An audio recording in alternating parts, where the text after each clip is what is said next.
الحمدللہ رب العالمین والعاقبۃ للمتقین سید الانبیاء والمرسلین من کان نبیا وآدم بین الماء والطین سید الکونین امام القبلتین جد الحسن والحسین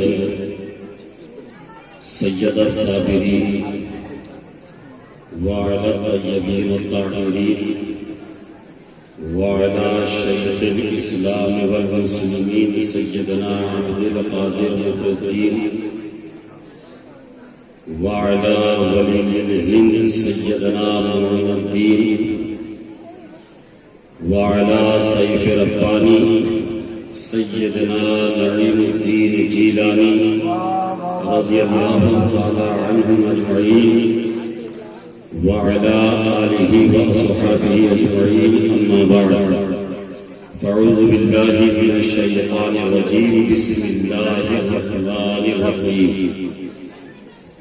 ورفعنا لك ذکرک آمنت باللہ صدق اللہ العظیم وصدق رسوله النبی الامین المؤمن المتین الکریم ونحن على ذلك لمن الشاهدين والشاكرين والحمد لله رب العالمين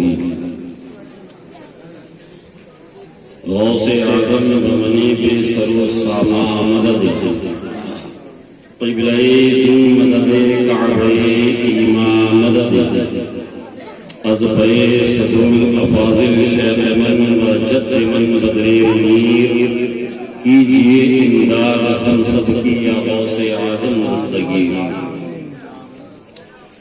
کچھ عرض و معروض سے قبل نہایت ادب و احترام کے ساتھ بآواز بلند اپنے آقا و مولا حضور تاجدار مدینہ مشک و عنبر سے زیادہ معطر ہے جن کا پسینہ روحی فدا جناب احمد مصطفیٰ محمد مصطفیٰ صلی اللہ علیہ وسلم کی بارگاہ بے کس پناہ میں بارگاہ دربار میں بارگاہ عالی وقار میں درودوں کی ڈالی محبت کی تھالی میں سجا کر پیش کرے پڑھیں بآواز بلند بندے پاک اللہم صلی علی سیدنا شفیعنا حبیبنا نبینا مولانا محمد بارک وسلم صلو علیہ صلاۃ و سلام علیک یا رسول اللہ صلی اللہ علیہ وسلم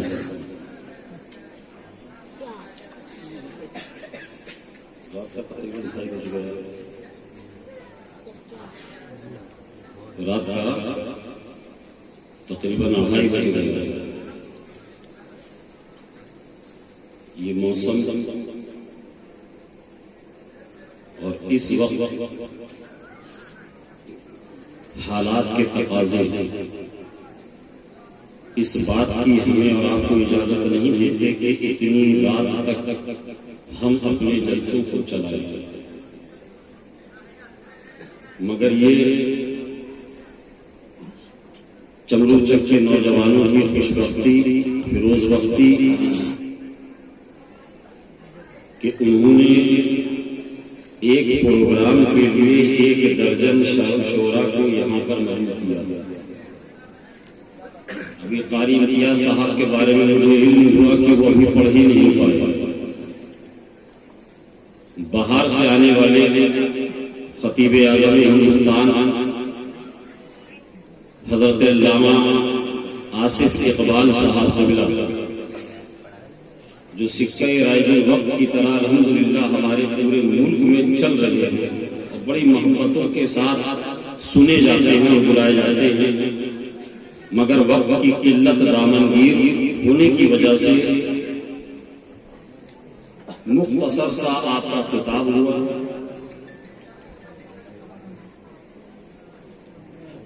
اور اس طریقے سے رات کا تقریباً 2:30 بج گئے.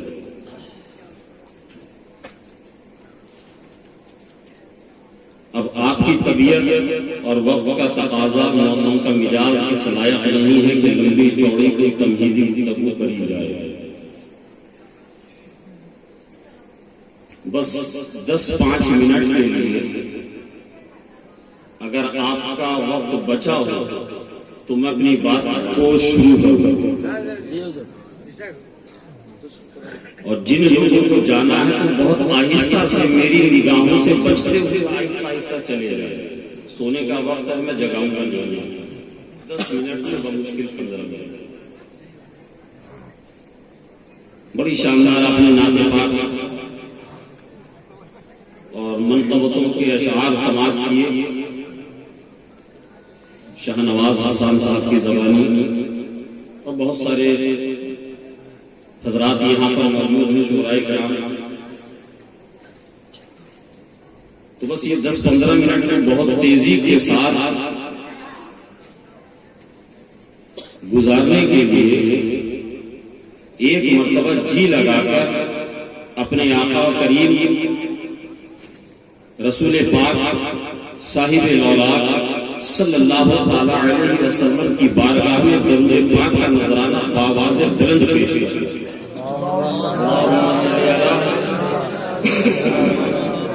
سیدنا شفیعنا حبیبنا نبینا مولانا محمد وبارک وسلم صلو علیہ الصلوۃ والسلام علیک یا رسول اللہ صلی اللہ تعالی علیہ وسلم.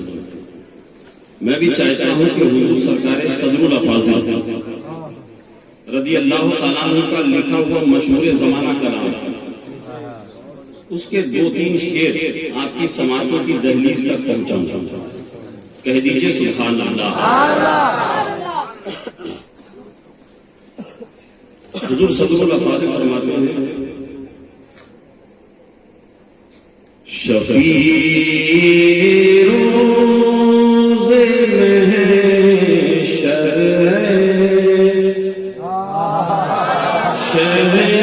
شہنشاہی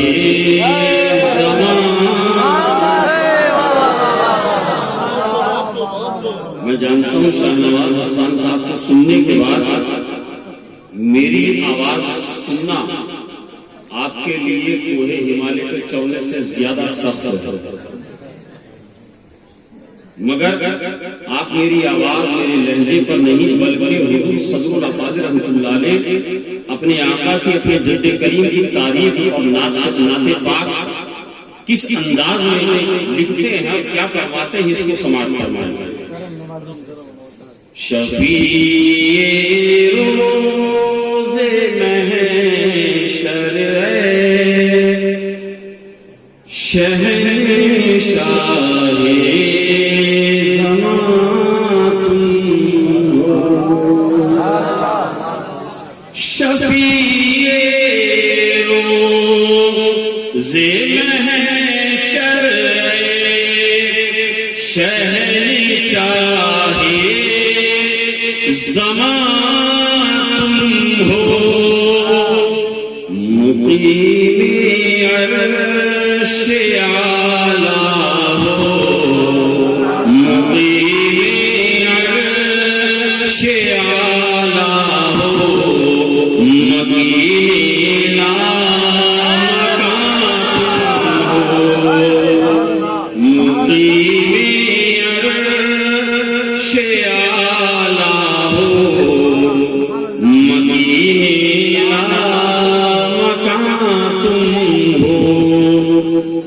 رسول پاک صلی اللہ تعالی علیہ وسلم کی ولادت باسعادت کی خوشی میں اس جشن کا، اس محفل پاک کا انعقاد کیا گیا ہے. حضور صدر الافاضل عشاقان مصطفیٰ کو کیا پیغام دیتے ہیں اور ان کی کیفیت کو کیا بیان کرتے ہیں، کہہ دیجئے کہ چل کر سبحان اللہ. کہ کلیجہ کیوں نہ ٹھنڈا ہو تمہارا نام لے کلیجہ کیوں نہ ٹھنڈا ہو تمہارا نام لے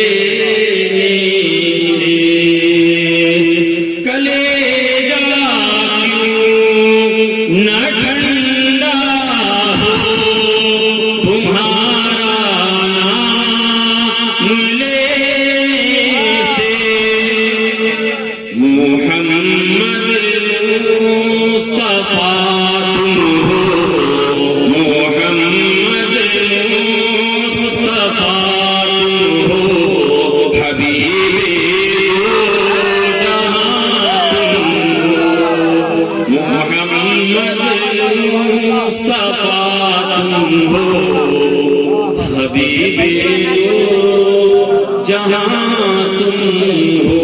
اور ایک یہ شعر کہ تمہارے نام کا سکہ ہے جاری ساری دنیا میں. آج 4 دن کرسی پر بیٹھنے کے بعد کرسی پر بیٹھنے والا یہ سوچتا ہے کہ آج ہماری حکومت، آج ہمارا اقتدار ہے، ہمارے ہاتھ میں پاور ہے. مگر یہ ساری کرسیاں، یہ ساری طاقتیں، یہ ساری پاور آنی اور جانی ہے. مگر میرے آقا حضور رحمت عالم مصطفیٰ کریم صلی اللہ علیہ وسلم کا اختیار کل بھی تھا، آج بھی ہے، اور انشاءاللہ صبح قیامت تک رہے گا. حضور صدر اللہ فاضل اسی تناظر میں شعر فرماتے ہیں کہ تمہارے نام کا سکہ ہے جاری ساری دنیا میں. تمہارے نام کا سکہ ہے جاری ساری دنیا میں. تمہارے نام کا سکہ ہے جاری ساری دنیا میں. سلیمان کس طرح کہہ دوں، سلیمان کس طرح کہہ دوں کہ شاہ دو جہاں سلیمان کس طرح کہہ دوں کہ شاہ دو جہاں تم ہو. شفیع روز محشر شہنشاہ زمان تم ہو. جھوم کے درود پاک کا نظرانہ پیش کریں. اللہم صلی علی شفیعنا حبیبنا نبینا مولانا محمد بارک وسلم. صلو علیہ صلاۃ و سلام علیک یا رسول اللہ صلی اللہ تعالی علیہ وسلم. آپ سبوں کو یہاں پر آنا، حضور سید عالم صلی اللہ تعالی علیہ وسلم کی اس میلاد کی محفل میں شریک ہونا، شرکت کرنا، اپنی نیندوں کو، اپنے آرام کو تیاگنا اور ذکر رسول کی محفل کے دل جمعی کے ساتھ اللہ کی پاکی اور حمد و ثنا بیان کرنا بہت بہت بہت یہ بڑی خوش بختی کی بات ہے. ورنہ ہر کس و ناقص کے مقدر میں یہ محفلیں نہیں ہوتی. ان محفلوں میں آنا اور آ کر یہ سوچنا کہ ہم اس محفل میلاد میں جائیں گے، اس جلسے، اس کانفرنس میں جائیں گے تو وہ جلسہ، وہ کانفرنس کامیاب ہو جائے گا. نہیں، ایسا نہیں. آپ آئیں یا نہ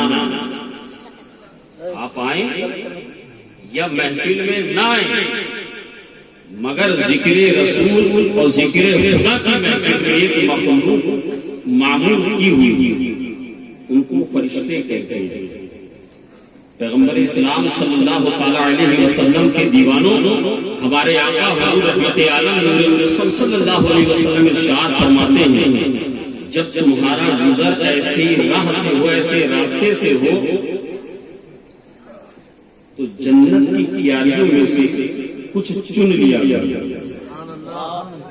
جنت کی کیاریوں میں سے کچھ چن لیا گیا. صحابہ نے، غلاموں نے عرض کیا یا رسول اللہ جنت کی کیاریاں کون سی؟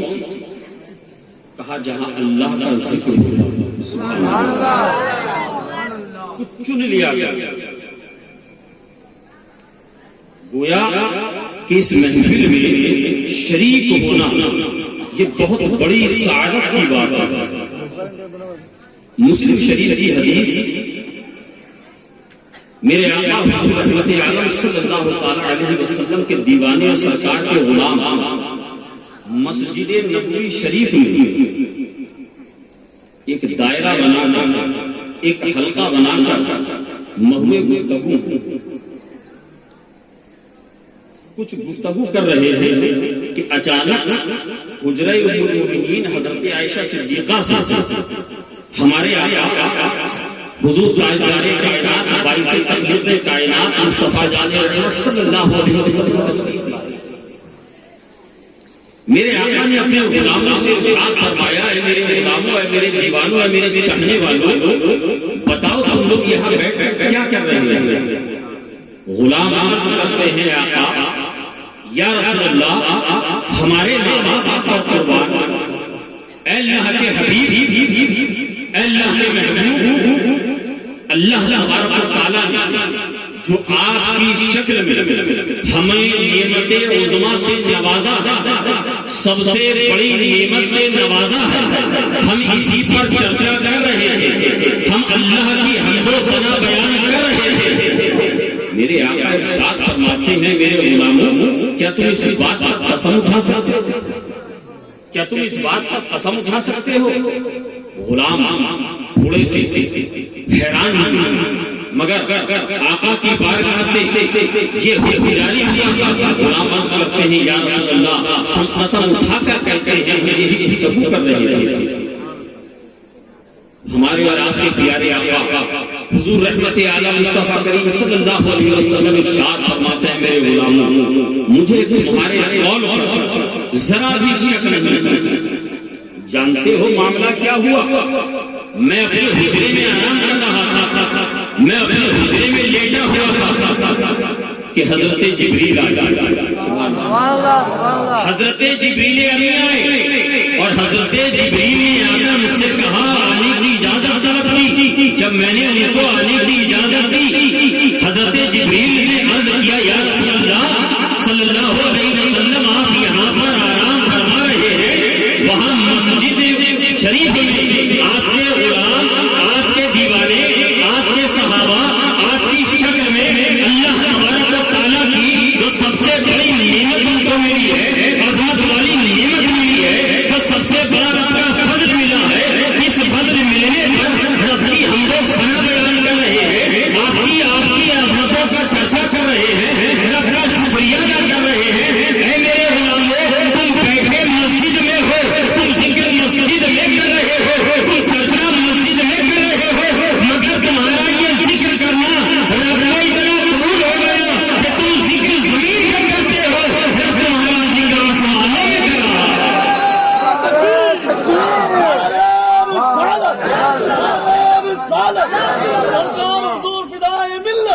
اذکرونی اذکرکم واشکرونی ولا تکفرون، تم میرا ذکر کرو میں تمہارا چرچا کرتا ہوں۔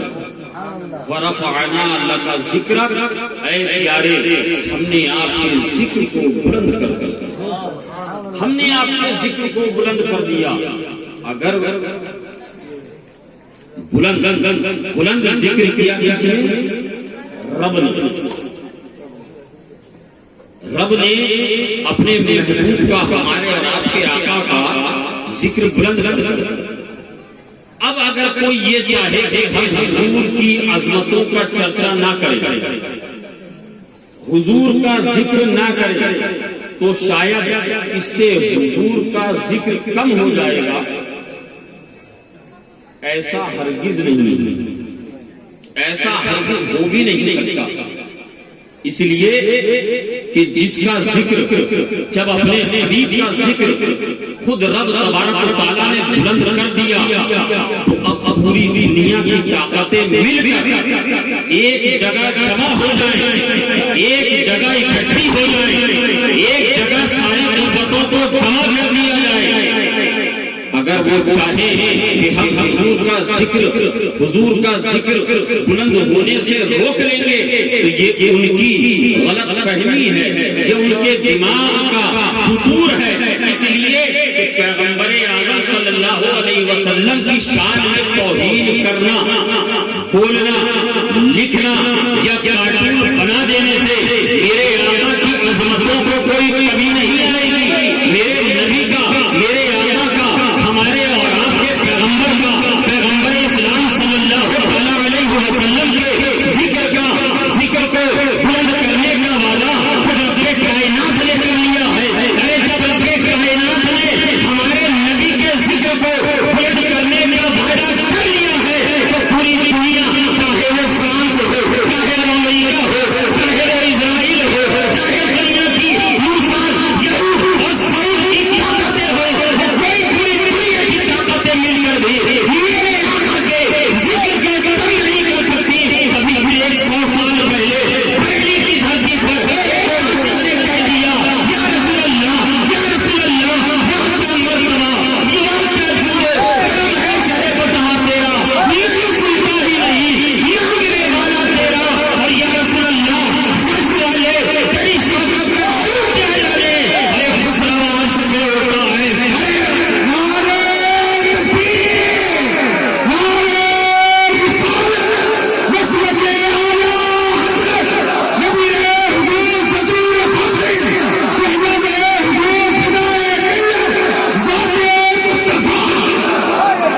اس لیے مسلمانوں گھبرانے کی ضرورت نہیں ہے، سمجھ گئے آپ؟ اگر آپ سے کوئی کہہ دے کہ میں تمہاری، اگر آپ کے وارڈ کا کاؤنسلر یا گاؤں محلے کا مکھیا آپ سے کہہ دے کہ گھبرانے کی ضرورت نہیں ہے قاری صاحب، میں آپ کی سپورٹ میں ہوں، میں آپ کی حمایت اور تائید میں ہوں، تو آپ بتائیے کہ آپ کا سینہ چوڑا ہوتا ہے کہ نہیں ہوتا ہے نا؟ تو آپ سمجھ جاتے ہیں کہ اب سماج میں، سوسائٹی میں ہمارا کوئی کچھ نہیں کرتا۔ یہ مکھیا، مول، کاؤنسلر یا ایک نیتا کی طاقت اور اس کی پاور ہے جو آپ سے کہتے، اور جب اس کا اعلان ہو جائے تو آپ کا دشمن، آپ کا مخالف آپ کا مقابلہ کرتے ہوئے سوچے گا کہ میں اس سے مقابلہ کروں گا تو مکھیا میرے پیچھے لگ جائے گا، مول میرے پیچھے پڑ جائے گا، کاؤنسلر میرے پیچھے پڑ جائے گا۔ ہوتا ہے نا ایسا؟ آپ نے دیکھا ہے بارہا۔ اب اس کا کوئی کچھ نہیں کر سکتا۔ اب ذرا مجھے ایمانداری سے بتاؤ، جس نبی کو، جس محبوب کے بارے میں خود رب کائنات نے وعدہ کر دیا، اور ایسا وعدہ ذالک الکتاب لا ریب فیہ، جس کتاب کے بارے میں شک و شبہے دیکھنے کی گنجائش نہیں۔ اور یہ کون سی کتاب ہے؟ یہ کون سی کتاب ہے معلوم ہے؟ قد جاءکم من اللہ نور و کتاب مبین، تحقیق تمہارے پاس اللہ کی طرف سے ایک نور اور ایک روشن کتاب آ گئی۔ یعنی قرآن میں آپ دیکھیے، آج سب سے بڑا دنیا کا مفتی معلوم ہے کون ہے؟ مسٹر گوگل، حضرت گوگل۔ آپ اس پر میرے آقا نے جو 1400 سال پہلے انسانی نشیب و فرار جو ماں کے شکم کے اندر بنتے ہیں، میرے آقا نے جو فرمایا 1400 سال پہلے، آپ ذرا گوگل پر ریسرچ کی سرچ کیجیے تو آپ کو مسلمان سائنسداں نہیں، مسلمان محقق نہیں، مسلمان ریسرچ اسکالر نہیں، بلکہ یہودی ریسرچ اسکالر یہ کہتا ہوا نظر آئے گا کہ آج الٹرا ساؤنڈ اور یو ایس جی اور ایکس رے کے ذریعے سے ڈاکٹر پتہ لگاتے ہیں کہ ایک خاتون، ایک عورت کے شکم میں کتنے دن کا حمل مرا، کتنی مدت ہو گئی، اندر میں کیا کنڈیشن ہے۔ یہ آج میڈیکل سائنس نے اتنی ترقی کری کہ انسانوں کی سہولت کے لیے یہ مشینوں کو بنایا، مگر 1400 سال پہلے کون سی میڈیکل سائنس؟ میرے آقا نے جو ترتیب بیان فرمائی کہ پہلے کان، پھر آنکھ، پھر دل، یہ جو ترتیب میرے آقا نے بیان فرمائی، آپ جب کسی میڈیکل کے اسٹوڈنٹ سے یا کسی اسکالر سے، کسی محقق اور کسی ماہر ڈاکٹر سے پوچھیں گے کہ انسان کا وجود جو شکم مادر کے اندر بنتا ہے اور پروان چڑھتا ہے، ایک نطفے سے ایک گوشت پر لوتھڑے کی شکل اختیار کرتا ہے اور پھر وہ ایک انسانی شکل و شباہت کو اختیار کرتا ہے، تو وہ بتائے گا کہ پہلے کان، پھر آنکھ اور اس کے بعد آپ جب اس یہودی، جب اس غیر مسلم اسکالر سے، میڈیکل سائنس کے ماہر اور محقق سے پوچھیں گے کہ اے اسکالر بتائیے تجھے کس نے بتایا، یہ تجھے کیسے پتا چلا، تو وہ وہاں پر آپ کو جواب دیتا ہوا نظر آئے گا کہ مجھے کسی میڈیکل سائنس نے نہیں بتایا، مجھے دنیا کے کسی وید نے نہیں بتایا، مجھے کسی طبیب اور حکیم نے نہیں بتایا، اگر مجھے بتایا ہے کہ انسان کے جسم کے اعضاء میں سے، اس کے جسم کے پارٹس میں سے سب سے پہلے کان بنتے ہیں، پھر آنکھ بنتی ہے، پھر دل بنتا ہے، تو کسی اور نے نہیں بلکہ مسلمانوں کے پیغمبر اعظم نے بتایا ہے، مسلمانوں کے نبی نے بتایا ہے، تب میری تحقیق آج اس نتیجے پر پہنچی۔ وہ پیغمبر جس کی بارگاہ میں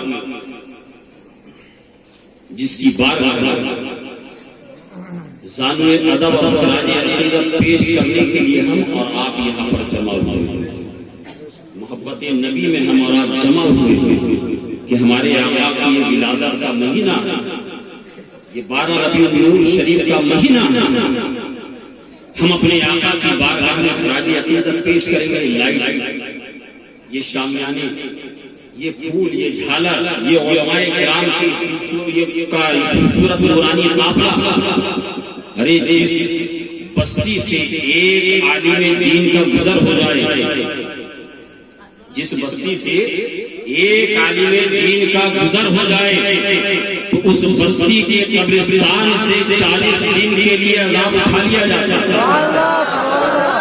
40 دن ایک عالم کے گزر جانے سے، آپ نے مہمان نہیں بھی بنایا تو کوئی فرق نہیں پڑتا، 40 دن عذاب اٹھا لیا جائے، تو آپ نے تو محبت سے اتنے علماء کو یہاں جمع کیا، تو اس لیے علماء کے خلاف کبھی بولتے ہوئے، میٹنگ کرتے ہوئے، ہے نا، بہت سوچئے گا کہ ہمارے اور آپ کے آقا حضور تاجدار کائنات صلی اللہ علیہ وسلم نے ان کے بارے میں فرمایا ہے، العلماء ورثۃ الانبیاء۔ نعرہ تکبیر، نعرہ تکبیر، نعرہ رسالت، مسلک اعلی حضرت، جشن عید میلاد النبی، جشن عید میلاد النبی، حضور ناصر ملت، حضور ناصر ملت، حضور نجم العلماء۔ کسی نے فرمایا نہیں میاں کہ علماء انبیاء کے وارث، یہ جماعت جو آپ کو دکھ رہی ہے، یہ انبیاء کرام کے وارثین ہیں۔ اگر ان کی توہین آپ نے ان کے علم کی وجہ سے کی تو علماء بیٹھے ہوئے آپ پوچھیں، وہ بتائیں گے کہ یہ کفر ہے۔ اور آگے بڑھ کر میں بتاتا ہوں، علماء فرماتے ہیں، اولیاء فرماتے ہیں، محدثین فرماتے ہیں کہ جو شخص علماء کرام کی توہین کرے گا، ان کی گستاخی کرے گا، ان سے بغض و عناد رکھے گا، تو جانتے ہیں اس پر اللہ کا کیا عذاب اور اللہ کی کون سی لعنت اس پر نازل ہوگی؟ اس کی 7 پشتوں میں، کتنی؟ 7 پشتوں میں، 7 پشتوں میں کوئی عالم دین پیدا نہیں۔ اگر قصداً سہواً غلطی ہوئی ہو تو توبہ کیجیے، ان سے معافی مانگیے، اپنے حق میں دعا کرائیے تاکہ اللہ تبارک و تعالیٰ آپ کے بچوں کو عالم دین و عمل بنائے، ان کے بچوں کو عالم دین و عمل بنائے۔ آج ہم نے جو سب سے ہلکا اپنا پکش رکھا ہے، جو ہم نے اپنے آپ کو جس پہلو پر سب سے زیادہ کمزور کیا، تو وہ ایک گھاس اور پھوس کے مکان نہیں ہے، یہ کچے مکان نہیں ہے، یہ ہمارے قلب پر سستا کپڑا نہیں ہے، یہ ہمارے پاس اچھی اور بہترین قسم کی گاڑیوں کا نہ ہونا نہیں ہے، بلکہ اگر آج پوری دنیا میں ہم سب سے زیادہ مظلوم ہیں تو اس کی سب سے بڑی وجہ، سب سے اہم وجہ وہ یہ ہے کہ ہم نے پیغمبر اعظم صلی اللہ علیہ وسلم کی تحریر سے اپنے رشتے کو ہلکا کر لیا، کمزور کر لیا، اور قرآن کی تعلیم کو حاصل کرنا اپنے اوپر لازم نہیں جانا۔ ہم نے اپنے گھر میں قرآن کو پڑھنا پڑھانا، بچوں کو سیکھنا سکھانا یہ ختم کر دیا۔ آج کی نحوست یہ ہے کہ پانی کی بوتل تو 25 روپے میں دستیاب ہے، 1 لیٹر پانی 25 روپے میں بک رہا ہے، پانی تو قیمتی ہو گیا، مگر اسی زمین کے اوپر اگر کوئی سب سے سستا ہے تو مسلمان کا خون کیا ہے؟ بولیے میں غلط بول رہا ہوں؟ مسلمانوں کا خون ہے، جہاں مرضی بہا دو، جتنا مرضی بہا دو، فریڈم اسپیچ کے نام پر جو چاہے بولو، جو چاہے بولو، مگر آپ نے اگر کچھ بولا، اگر آپ نے کچھ بولا تو سارے معاملات آپ کے سے رکھ دیے جائیں گے۔ آج دیکھ لیجیے فریڈم آف اسپیچ کے نام پر، زبان کی آزادی کے نام پر آج فرانس میں ہمارے نبی کریم صلی اللہ علیہ وسلم کے کا گستاخانہ خاکہ بنایا گیا۔ کیا کہا گیا کہ یہ فریڈم آف اسپیچ ہے، یہ انسان کی آزادی رائے کا معاملہ ہے، معاذ اللہ رب العالمین۔ مگر آج میں پڑھ رہا تھا فیس بک پر ایک BBC نیوز کے حوالے سے میں بتاؤں، سرخیوں میں وہ میں نے ایک نیوز پڑھی کہ ایک شخص نے منو سمرتی کے بارے میں، جو کہ ہمارے ملک کی جو اکثریت آبادی ہے غیر مسلموں یعنی ہندوؤں کی، ان کا ایک دھارمک گرنتھ، ان کی ایک کتاب جس کو وہ کہتے ہیں منو سمرتی، اس کے بارے میں کوئی سوال کیا گیا تو اس شخص کے اوپر ایک نہیں کئی FIR درج کر دی چند گھنٹوں کے اندر۔ ایک طرف جب پیغمبر اسلام صلی اللہ تعالی علیہ وسلم کی شان میں گستاخی کی جاتی ہے اور جب اس کا مسلمان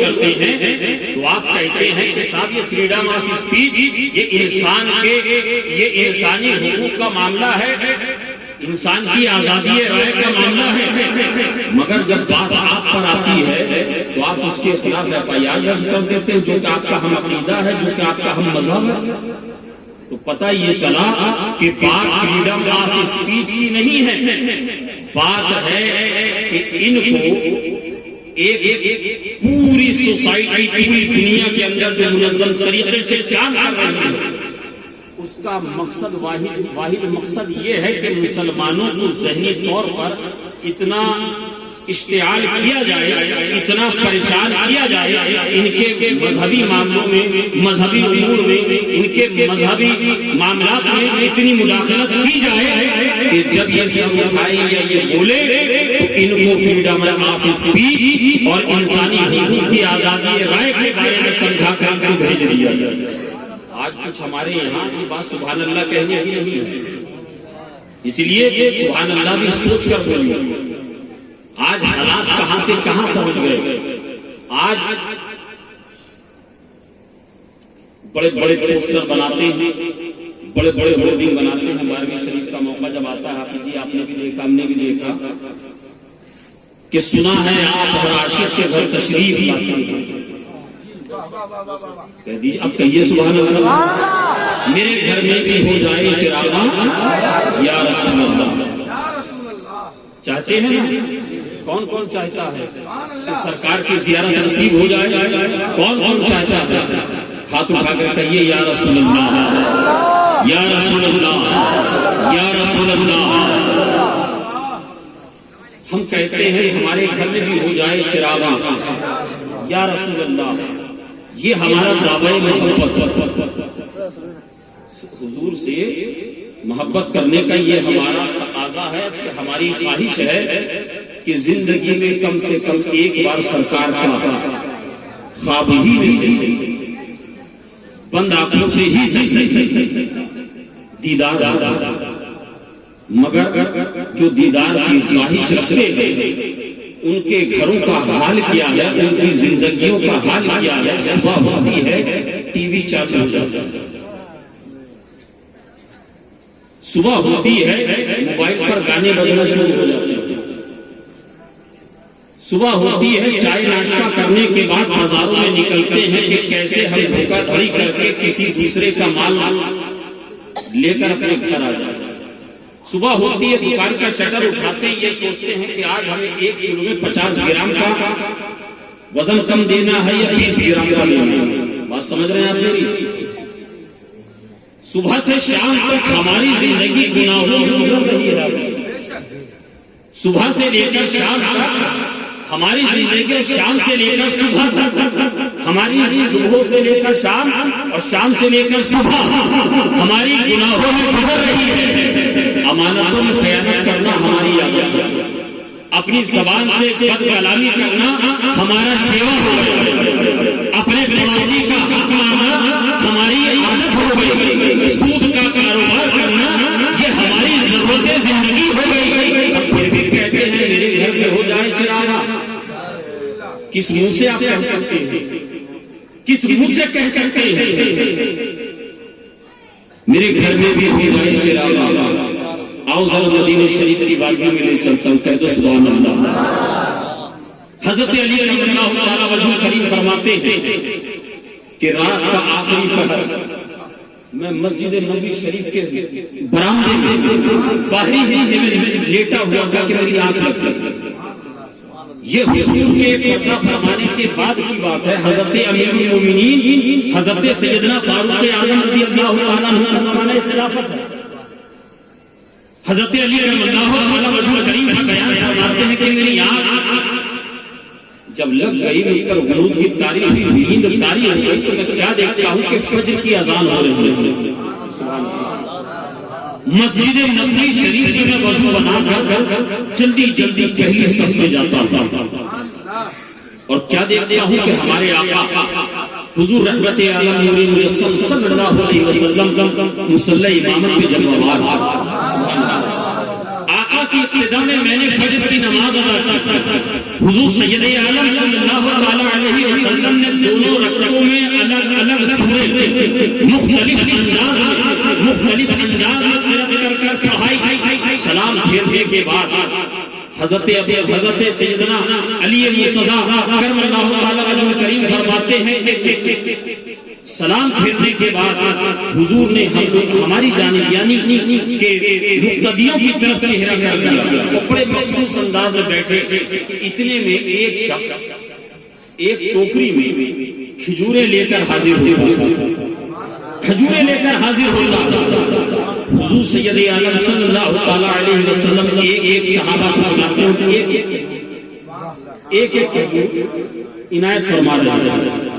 حضرت علی فرماتے ہیں میں نے بھی کھجور کو لیا اور کھایا۔ ادھر یہ کھجور ختم ہوئی، ادھر میرا خواب، اور اتنے میں کیا سنتا ہوں کہ مسجد نبوی شریف میں فجر کی اذان ہو رہی ہے۔ خواب تھا، بولیے کیا تھا؟ خواب۔ حضرت علی فرماتے ہیں کہ رب کعبہ کی قسم میں خواب سے بیدار ہو گیا، اذان تو ہو رہی تھی، مگر جو کھجور حضور نے خواب کے عالم میں خواب کی حالت میں مجھے عنایت فرمائی تھی کہ کھٹ کھٹ کھٹ مٹھاس مجھے اپنے دانتوں میں محسوس ہوئی، مجھے اپنے منہ میں محسوس میں نے وضو کیا، سوچا خواب ہے، وضو کیا، سنتیں ادا کی، حضرت سیدنا فاروق اعظم رضی اللہ تعالیٰ عنہ مصلی امامت پر تشریف فرما۔ حضرت علی فرماتے ہیں کہ میں حضرت عمر کے پیچھے جا کر کھڑا ہو گیا، پہلے صف میں کھڑا ہو گیا۔ حضرت عمر نے قرات کرنا اسٹارٹ کیا۔ حضرت علی فرماتے ہیں کہ جن دو صورتوں کو جس انداز خواب کی حالت میں ہمارے آقا نے تلاوت کیا، حضرت سیدنا فاروق اعظم رضی اللہ تعالیٰ عنہ وہی سورت تلاوت کر رہے ہیں۔ حضرت علی کرم اللہ تعالیٰ وجہ کریم فرماتے ہیں نماز ہو گئی، سلام پھیرا، تو میں نے سوچا کہ خواب کی بات ہے۔ حضرت فاروق اعظم بالکل اسی انداز میں مصلیوں کی طرف، مقتدیوں کی طرف منہ کر کے اسی انداز میں بیٹھے۔ حضرت علی فرماتے ہیں جس انداز میں سلام پھیر کر ہمارے فرماتے دل میں کھجوروں کا کشت آیا، ایک برتن میں کھجوریں آئے، سب کو حضرت فاروق اعظم نے اپنے ہاتھوں سے ایک ایک لینا شروع کر دیا۔ حضرت علی فرماتے ہیں کہ جب مجھے کھجور دی تو میں نے یہ سوچا کہ وہ تو آقا کی بات تھی، وہ تو رسول پاک کی بات تھی، عالم خواب کی بات۔ میں ادب سے سرکار سے طلب نہ کر پایا۔ میں نے حضرت عمر سے فرمایا اے عمر مجھے ایک کھجور مزید اور دی۔ ایک کھجور حضرت عمر نے حضرت علی کو دی۔ حضرت علی فرماتے ہیں کہ مجھے ایک اور کھجور دی جائے۔ حضرت عمر مسکرا کر کہتے ہیں اگر نبی نے دو دی ہوگی تو میں بھی تجھے دو دے دوں۔ اگر مصطفیٰ جانے رحمت صلی اللہ علیہ وسلم نے اگر تمہیں دو کھجوریں دی ہوئی تو عمر بھی دے دیتا، عمر بھی دے دیتا۔ حضرت علی فرماتے ہیں کہ خواب میں سرکار صرف میرے ہی تشریف نہیں لایا، سنا ہے آپ ہر عاشق کے گھر تشریف لاتے ہیں، میرے گھر میں بھی ہو جائے چراغاں یا رسول اللہ صلی اللہ علیہ وسلم۔ اے مسلمانوں، اے مصطفیٰ جان رحمت صلی اللہ علیہ وسلم کے دیوانوں،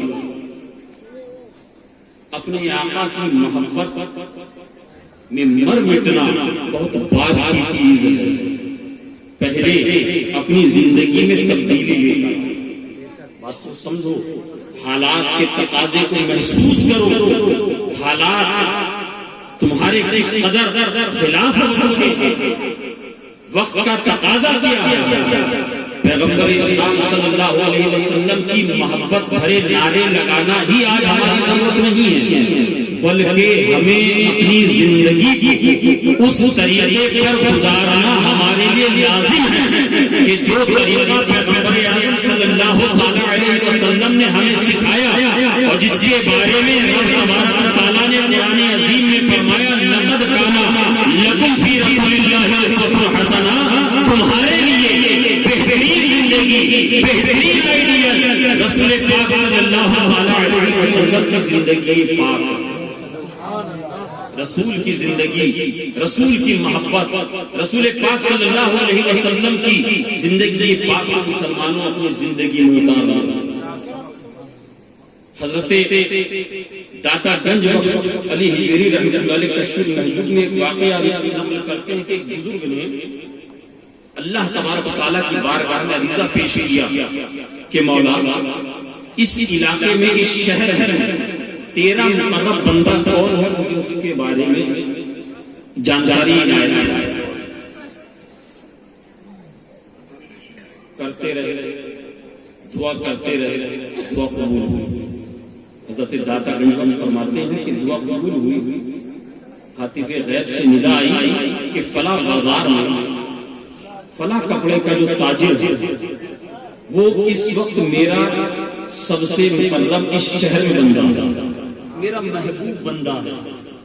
آپ یہ بات سمجھ لیجئے کہ ہمارے اور آپ کے نبی نے فرمایا کہ اللہ تبارک و تعالیٰ اپنے بندوں سے اس درجہ محبت کرتا ہے جیسا مثال دیتے ہوئے آقا نے فرمایا کہ 70 ماؤں سے زیادہ اللہ تبارک و تعالیٰ اپنے بندوں سے محبت 70 ماؤں سے زیادہ. اب حضرت داتا فرماتے ہیں، داتا گنج بخش فرماتے ہیں کہ وہ شخص، وہ ولی اس تاجر کی تلاش میں ان سے ملاقات کے لیے اپنے گھر سے چلے. سوچا کہ بہت بڑے عابد و زاہد ہوں گے، بہت بڑے عابد و زاہد ہوں گے، بہت بڑے عالم دین ہوں گے. تبھی تو اللہ تبارک و تعالیٰ نے اپنا مقرب، اپنا خاص پورے شہر کے بندوں میں سے اس بندے کا انتخاب. دکان میں نوکر چاکر ہوں گے، نوکر چاکر دکانداری کر رہے ہوں گے، وہ مصلی پر کھڑے ہو کر رب کی بارگاہ میں سر پر سجود ہوں گے. دکان میں بیٹھ کر شاید دن بھر قرآن کی تلاوت کرتے ہوئے، شاید ہاتھ میں تسبیح لے کر خدا کا ذکر کرتے ہوئے، رسول پاک کا درود پاک بھیجتے ہوئے، وہ فقط داتا گنج بخش فرماتے ہیں کہ وہ وقت کا ولی اس تاجر کی دکان کے سامنے پہنچا تو جا کر دیکھا کہ ایک سادہ سا تاجر ہے، ایک عام سا انسان ہے، نہ کوئی دکان میں مصلی ہے، نہ نوکر چاکر ہے، نہ ہی اس کے ہاتھ میں کوئی تسبیح ہے، نہ ہی وہ قرآن کی تلاوت کر رہا ہے. حضرت داتا گنج بخش فرماتے ہیں کہ وہ ولی اس کے قریب پہنچے، سوچا کہ آخر ایسا اس کا کون سا عمل ہے جو اللہ تبارک و تعالیٰ نے اس پورے شہر کے انسانوں میں ہی اس کو خاص مقرب بنایا، اپنا خاص بندہ بنایا ہے. فرماتے ہیں کہ میں اس کی دکان پر، کپڑے کے والے کی دکان پر پہنچا. میں نے اس سے کہا کہ مجھے کپڑا دکھاؤ. اس نے پوچھا کس طریقے کا کپڑا؟ میں نے کپڑے کی قسم اور اس کے رنگ بتائے. اس نے مجھے دکھائی کپڑا مجھے پسند آیا. میں نے پوچھا اس کی قیمت کتنی؟ اس نے اس کی قیمت بتائی. میں نے اس سے بارگیننگ کی، میں نے اس سے مول بھاؤ کیا، حتیٰ کہ وہ میری دی جانے والی قیمت پر راضی ہو گیا، میری قیمت پر راضی ہو گیا.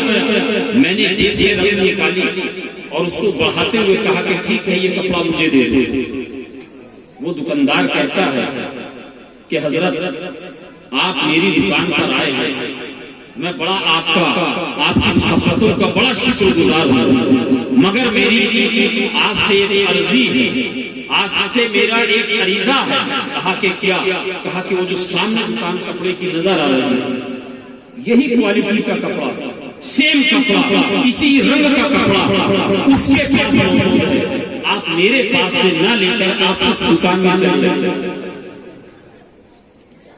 وہ ولی فرماتے ہیں کہ میں نے یہ سمجھا کہ شاید اس کے کپڑے میں کوئی کمی ہوگی، کوئی نقص ہوگا. میں نے پوچھا کہ بھائی مجھے تمہارا کپڑا پسند آ گیا، اگر کوئی کمی ہے تو بتاؤ. کہا کہ میرے کپڑے میں کوئی کمی نہیں، میرا کپڑا بہت اچھا ہے، بالکل سلامت. مگر بات یہ ہے کہ میں صبح سے دیکھ رہا ہوں کہ یہ اسی بازار میں بیٹھا ہوا ہے، میرے سامنے دکان میں کپڑے کا تاجر، صبح سے اس کی دکان میں ایک بھی گراہک نہیں، ایک بھی گراہک نہیں آیا. الحمدللہ رب العالمین، میرے رب کا بے پناہ فضل ہے کہ آج صبح سے میری دکان پر کافی خریدار آئے. میں نے اچھا خاصا مال بیچ لیا، میں نے اچھا خاصا مال فروخت کر دیا، میرے بچوں کی گزر بسر کے لیے میں نے مال کما لیا ہے، ضرورت زندگی کے مطابق میں نے آج تجارت کر لی ہے. مگر اس شخص نے صبح سے ایک رومال تک نہیں بیچا ہے، ایک کپڑا بھی نہیں بیچا ہے. اس کے بھی بال بچے ہیں، اس کے بچوں کی بھی ذمہ داری ہے، اس کے ساتھ بھی اس کے گھر والوں کی کفالت کی ذمہ داری ہے. اس لیے حضرت میں یہ چاہتا ہوں کہ یہ کپڑا میری دکان سے نہ خرید کر آپ اس کی دکان سے خریدیں گے تو 2 پیسے کی اس کو آمدنی ہو جائے گی، اس کو 2 پیسے کی آمدنی ہوگی، اپنے بچوں کے لیے وہ حلال رزق لے کر گھر جائے گا. ورنہ اگر آج کمائی نہیں ہوگی، شیطان اس کے دماغ میں وسوسے ڈالے گا اور یہ حلال کمائی کی جگہ حرام کمائی کی طرف راغب ہو جائے گا، یہ نیک کام کی جگہ بدکاری کی طرف راغب ہو جائے گا. اسی لیے حضرت میں نہیں کہتا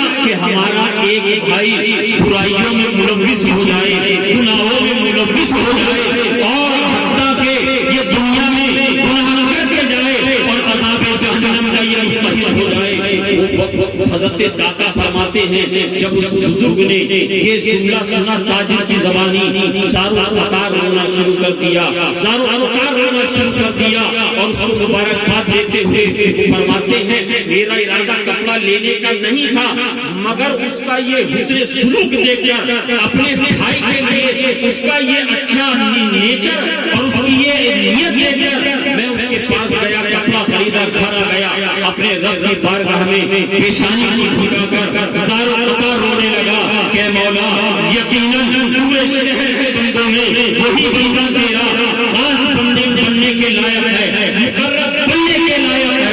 اس لیے مسلمانوں اپنی تجارت میں حلال وسائل کو لاؤ، حرام کام سے اپنے آپ کو بچاؤ۔ جانتے ہو اللہ کے نبی صلی اللہ تعالی علیہ وسلم فرماتے ہیں جب انسان سے پہلا گناہ سرزد ہوتا ہے،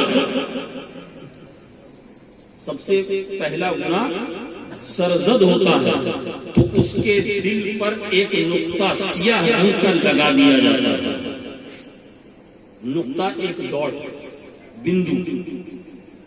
جب اور گناہ کرتا ہے تو بندو اور بڑا ہو جاتا ہے، اور گناہ کرتا ہے اور بڑا ہو جاتا ہے، حتیٰ کہ جب گناہوں کی عادت اس کو پڑ جاتی ہے تو اس کا دل پورا سیاہ ہو جاتا ہے، پورا دل اس کا سیاہ ہو جاتا ہے۔ مگر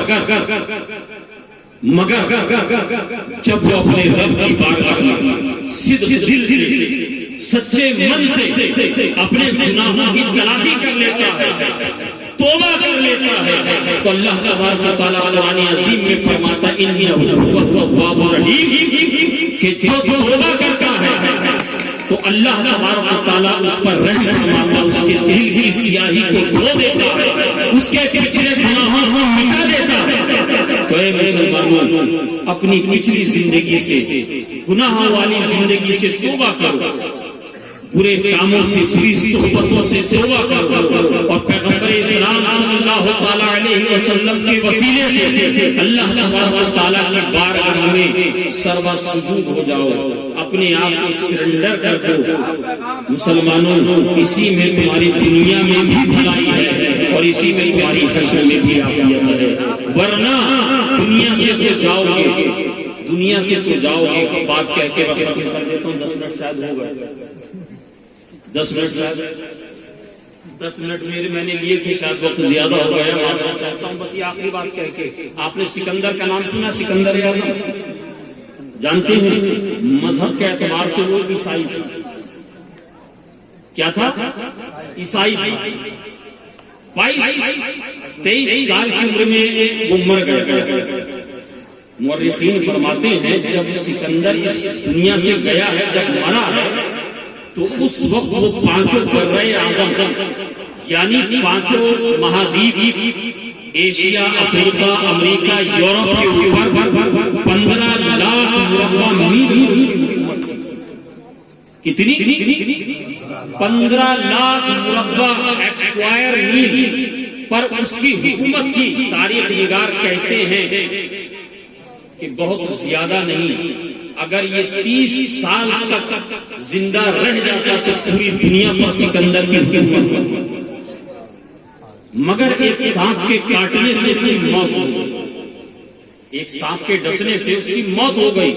ارسطو جیسا وقت کا حکیم طبیب اس کا ٹریٹمنٹ کر رہا ہے، جب ارسطو نے دیکھا کہ جسم کی جلد اور گوشت نیلا کرنے لگا تو اس نے کہا سکندر اب تیرا بچنا ناممکن، اگر کوئی وصیت ہے تو کر جا۔ 5 برّ اعظم، 5 مہادیپ کے اوپر حکومت کرنے والا، 15 لاکھ مربع میل پہ جس کی حکومت ہو، جس کی پوری دنیا میں حکومت کے چرچے، وہ کہتا ہے کہ میرے وزراء کو بلایا جائے۔ جب اس کے وزیر آئے، کہا کہ بادشاہ اے سکندر کیا کہنا چاہتے ہیں، کیا وصیت کرنا چاہتے ہیں؟ کہا کہ جب میں مر جاؤں تو ہمارے مذہبی رسومات کے مطابق ان کو ادا کرنا، مجھے ویسے ہی کفن دفن کرنا، مگر میری ایک خواہش یہ ہے کہ جب میں مر جاؤں تو میرے تابوت کو، میری لاش کو پورے شہر کی گلیوں میں گھمانا، شہر کی گلیوں میں گھمانا، اور یاد رکھنا جب مجھے نہلا دھلا کر کفن پہنا دیے جائے تو دونوں طرف سے میرے کفن کو چاک کر کے میرے دونوں ہاتھ باہر کر دیں، ختم کر دیں، میرے دونوں ہاتھ باہر کر دیں۔ وزراء نے کہا ہے بادشاہ شہر میں گھمانے کا معاملہ سمجھ میں آ گیا کہ آپ کی رعایا ہے، آپ یہ آپ کا دیدار کرنا چاہتی ہے، آخری بار دیکھنے کی خواہش ہوگی، اسی لیے ان کی خواہشوں کو آپ پائے تکمیل تک پہنچانا چاہتے ہیں، مگر یہ کفن سے دونوں ہاتھوں کو باہر نکالنے کا راز سے آپ پردہ اٹھا کر جائیں تو بہتر ہوگا، آخر اس میں کون سی حکمت ہے، اس میں کون سے راز ہیں؟ تو سکندر نے کہا کہ اے میرے وزیروں، اے مجھ سے محبت کرنے والوں، جب تم میرے کفن سے میرے ہاتھوں کو باہر نکال کر شہر میں گھماؤ گے تو تم یہ جاننا چاہتے ہو اس میں کون سی حکمت ہے، اس میں کون سا راز ہے؟ تو سکندر کہتا ہے کہ میں دنیا کو یہ بتانا چاہتا ہوں کہ دیکھو 5 برے اعظم پہ حکومت کرنے والا سکندر اعظم 15 لاکھ مربع میل پر جسی حکومت پوری دنیا میں جسی شہرتوں کے ٹنکے بج رہے ہیں، جب وہ سکندر اس دنیا سے جاتا ہے تو اپنے ساتھ سونا چاندی مال دولت لے کر نہیں جاتا، بلکہ خالی ہاتھ جا رہا ہے۔ جو کچھ کماؤ گے وہ سب یہی رہ جائے گا، جو کچھ کمایا جائے گا یہی رہ جائے گا۔ بچے آپس میں لڑیں گے کہ ہمیں مکان چاہیے، ہمیں دکان چاہیے، ہمیں اتنا چاہیے، مجھے یہ چاہیے، مگر اس کا حساب تمہیں قبر میں دینا پڑے گا، حساب آپ کو دینا پڑے گا، ہم کو دینا پڑے گا۔ اس لیے اپنے پیچھے چھوڑ کر جانے والی جو سب سے قیمتی اور اچھی چیز ہے، جو سب سے اچھی اور عمدہ چیز ہے، جو صدقہ جاریہ ہے، وہ ہے نیک اولاد۔ نیک اولاد حلال کمائی کے ذریعے ان بچوں کی پرورش کرنا، حلال رزق کی جستجو میں اپنی زندگی کو صرف کرنا، حلال رزق کما کر اپنے بچوں کو پڑھانا لکھانا اور ان کی ضرورت زندگی کا خیال کرنا۔ جب آپ اتنا کر کے جائیں گے تو یہ بچے جو نیک ہوں گے، یہ بچے جو شریف ہوں گے، جب سماج میں نکلیں گے تو لوگ کہیں گے کہ فلاں صاحب بڑے نیک آدمی تھے، نمازی تھے، سنت رسول کے پابند تھے، زندگی بھر حلال رزق کماتے رہے، اپنے بچوں کو کھلایا، اور ماشاءاللہ دیکھو آج پوری سوسائٹی کے اندر سب سے نیک اور شریف بچے اگر کسی کے ہیں، اگر سب سے زیادہ دیندار گھرانہ کوئی ہے، سب سے زیادہ اللہ اس کے رسول کا ذکر کرنے والا محلے کے اندر کوئی گھر ہے تو یہ فلاں صاحب، یہ فلاں صاحب کا ہے، ورنہ گاؤں کے چودھری صاحب کی طرح جنہوں نے زندگی بھر اپنی کمائی کری، کمائی کر کے جب آخری وقت آیا اپنے تینوں بیٹوں کو جمع کیا، کہا میں وصیت کرنا چاہتا ہوں، کہا کہ ٹھیک ہے 2 وصیتیں کریں، 2 لفافوں میں ڈال دیں۔ ایک لفافے کے اوپر لکھ دیا کہ جب میرا جنازہ امام صاحب پڑھانے کے لیے آ جائے تو اس وقت پہلی وصیت کو پڑھا جائے، اور دوسری وصیت جب میری نماز جنازہ ہو جائے تو اس کے بعد پڑھا جائے۔ شہر کے لوگوں میں جب یہ شہرت ہوئی، یہ چرچا ہوا کہ گاؤں کے چودھری صاحب کا، گاؤں کے فلاں رئیس کا انتقال ہو گیا، تو بڑی دور سے لوگ آ گئے، یہاں پر علماء موجود ہیں۔ میں اپنے علم میں اضافے کے لیے ان سے پوچھنا چاہتا ہوں کہ امیر کی نماز جنازہ پڑھنے میں زیادہ ثواب ہے اور غریب کی نماز جنازہ پڑھنے میں کم ثواب ہوتا ہے یا برابر ہوتا ہے؟ مگر ایسا ہوتا ہے، ہم دیکھتے ہیں اگر کسی نے خبر نہیں بھی دی فلاں رئیس کا انتقال ہو گیا، دور دور سے لوگ دکانیں بند کر کے پہنچ جاتے ہیں، مگر پڑوس کا جب کوئی غریب کا انتقال ہو جاتا ہے تو دکان میں بیٹھا رہتا ہے کہ میری دکانداری کا ٹائم ہے۔ بات کو سمجھ رہے ہیں؟ اگر اللہ تبارک و تعالیٰ نے نیکی برابر نماز جنازہ پڑھنے والوں کے مقدر میں لکھی ہے چاہے امیر کا پڑھیے یا غریب کا پڑھیے، نیکی آپ کے نامۂ اعمال میں اتنی ہی آئے گی، مگر آپ انما الاعمال بالنیات، اعمال کا دار و مدار نیت پر، سمجھ رہے ہیں؟ وصیت کرنے کے بعد وہ رئیس کا انتقال ہو گیا، چودھری کا انتقال ہو گیا، پورے شہر کے اندر، گاؤں کے اندر اعلان ہو گیا، غسل دیا گیا، کفن کرنایا گیا، جنازہ اٹھا کے جنازے گاہ کے پاس لے جا کر رکھ دیا گیا، لوگ قطاروں میں کھڑے ہو گئے، سفید تیار، گاؤں کے امام صاحب مصلی پر آ کر کھڑے ہوئے، بڑے بیٹے سے کہا، اجازت طلب کی، بڑے بیٹے نے کہا کہ حضرت اجازت تو ہے مگر ایک منٹ کے لیے رک جائیے، کسی لیے؟ کہا کہ یہ میرے والد کی، میرے ابا کی دو وصیتیں، کیا ہے؟ دو وصیتیں، ایک جب اس پر لکھا ہے کہ میری نماز جنازہ تیار ہو جائے تو اس وقت یہ وصیت پڑھی جائے، دوسری جب میری نماز جنازہ ادا کر دی جائے تو اس وقت کھول کر پڑھی جائے۔ امام صاحب نے کہا ٹھیک ہے، میت کی آخری خواہش ہے، مرنے والے کی آخری آرزو اور خواہش ہے۔ لفافے کو کھولا، لفافے کے اندر سے خط نکالا، اس میں لکھا ہوا تھا کہ جتنے لوگ میری نماز جنازہ میں شرکت کرنے کے لیے آئے ہیں، جو صفوں میں کھڑے ہونے کے باوجود میری نماز جنازہ کو نہ پڑھے تو میں یہ وصیت کرتا ہوں کہ میری ساری دولت، ملکیت، مکان، کھیت کھلیان ان لوگوں میں تقسیم کر دیا جائے،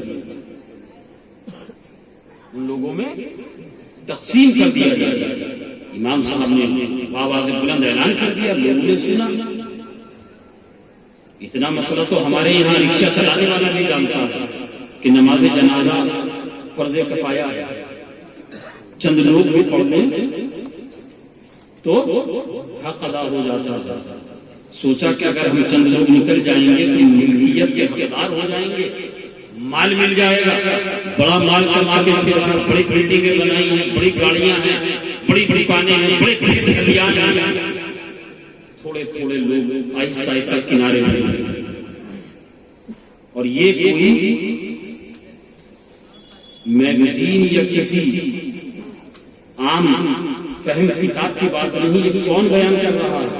یہ حضرت مولانا جلال الدین رومی رحمۃ اللہ علیہ مسنوی میں بیان کر رہا ہے، حضرت عارف رومی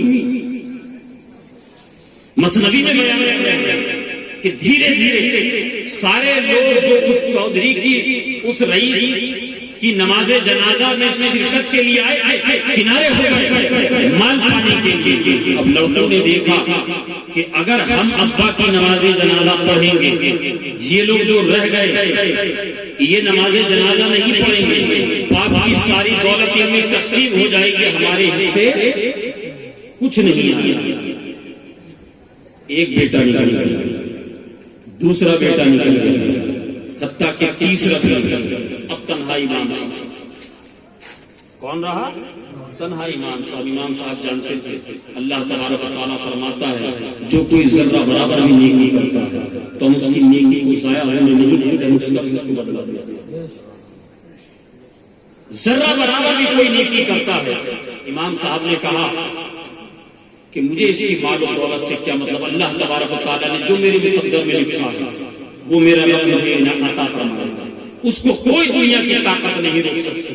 سب لوگ نکل گئے، امام صاحب تنہا نماز جنازہ، آگے گاؤں کا رئیس اور اس کے سامنے امام صاحب نے نماز جنازہ پڑھی۔ بیٹا پھر واپس آیا، بیٹا دوڑ کر آیا، کہا کہ اب یہ جنازہ اٹھایا جائے گا، باقی دوسری وصیت بھی ہے۔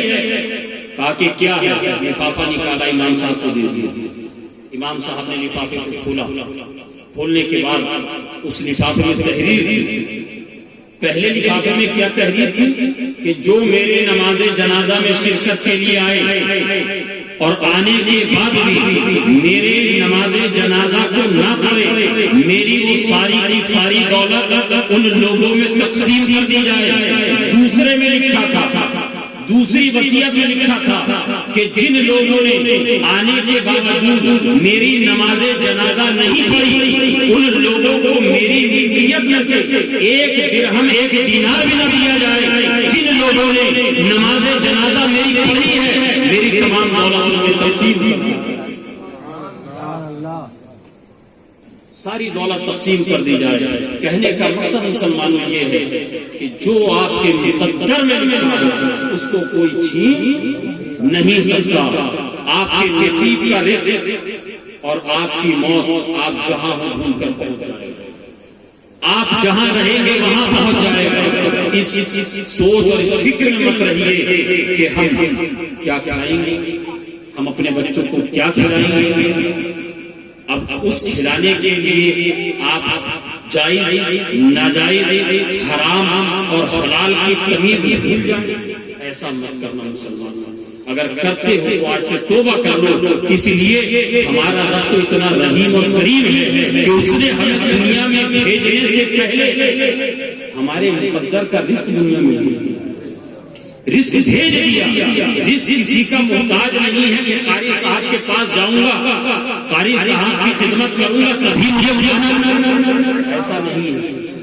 فلاں صاحب کی دکان جاؤں گا تبھی کھانا ملے گا۔ اللہ نے ذرائع بنائے ہیں، حلال کمائی کے جو ذرائع ہیں، جو پیغمبر اسلام صلی اللہ علیہ وسلم کی لائی ہوئی شریعت کے مطابق ہے، ہمیں اس پر عمل کرتے ہوئے ان ذرائع کو اپنانا ہے، اور جو شریعت اور سنت مصطفیٰ کی مخالفت کرے گا، جو ذریعہ جو طریقہ، ہمیں اس کو چھوڑ دینا ہے، ہمیں اس کو چھوڑ دینا ہے۔ اللہ تبارک و تعالیٰ ہمیں اور آپ کو کہنے سے زیادہ عمل کی توفیق عطا فرمائے، ہمیں اور آپ کو حضور سید عالم صلی اللہ تعالیٰ علیہ وسلم کی سچی محبت نصیب فرمائے۔